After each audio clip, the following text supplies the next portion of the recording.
Welcome to today's explainer. Okay, so today we're diving into a company that just completely defies all traditional business logic. We're going to decode a retail giant that literally conquered the globe by breaking every single rule in the marketing playbook. Think about it. How does a company rake in millions in revenue while actively refusing to put a logo on their products? Well, let's unravel the story. It almost seems impossible in today's hyper-competitive market, right? A global brand with absolutely no logo. We're talking about a company that doesn't drop millions on flashy TV ads, they don't chase after those big celebrity endorsements, and they actually go out of their way to avoid branding altogether. And yet, they have millions of fiercely loyal customers across more than 30 countries. It's this brilliant contradiction, a total anti-brand paradox. So how on earth did they pull this off? Okay, let's dive right into this. Here's our roadmap for today's explainer. First, we'll look at the no-brand journey, then how they went from just 40 products to a massive global empire. After that, we'll explore their less is more design philosophy, take a peek at Muji houses and hotels, and finally, why they are really not just a product, but a whole philosophy. All right, let's start with part 1, the no-brand journey.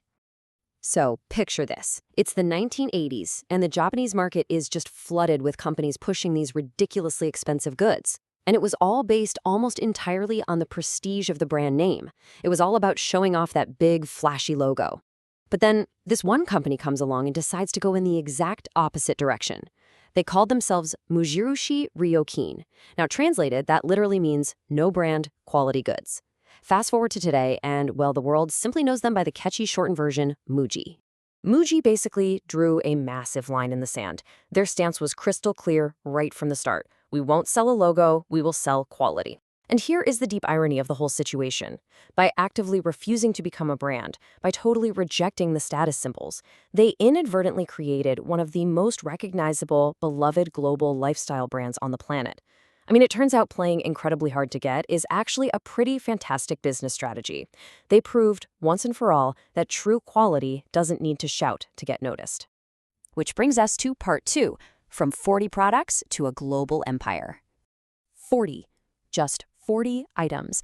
Back in 1980, Muji was really nothing more than this humble little experiment launched by a Japanese supermarket chain called Seiyu.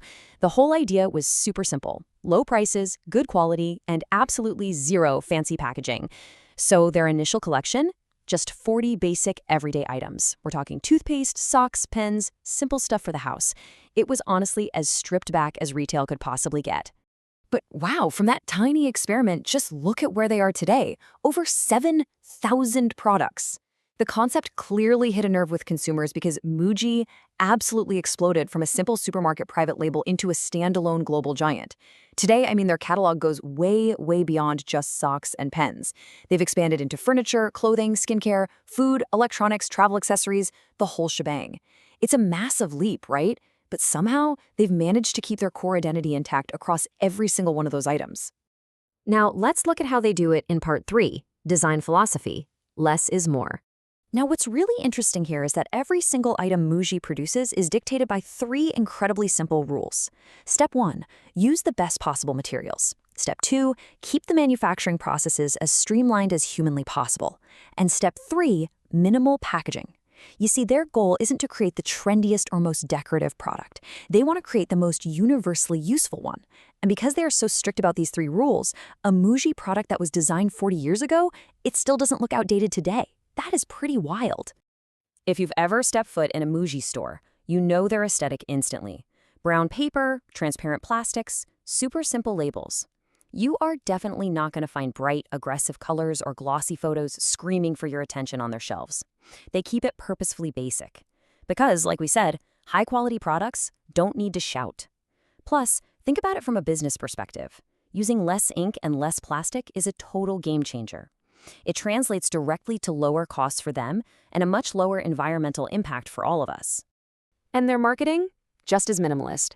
While traditional brands are out there blowing millions and millions on massive celebrity endorsements and flashy ad campaigns, Muji goes the exact opposite route. They rely entirely, and I mean entirely, on product quality and word of mouth.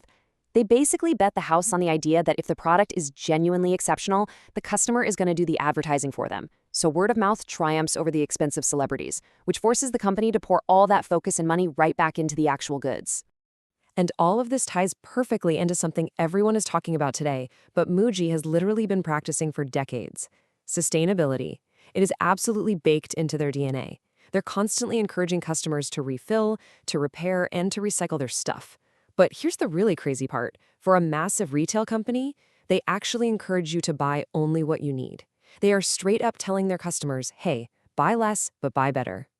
This leads us into some really surprising territory in part 4, Muji houses and hotels.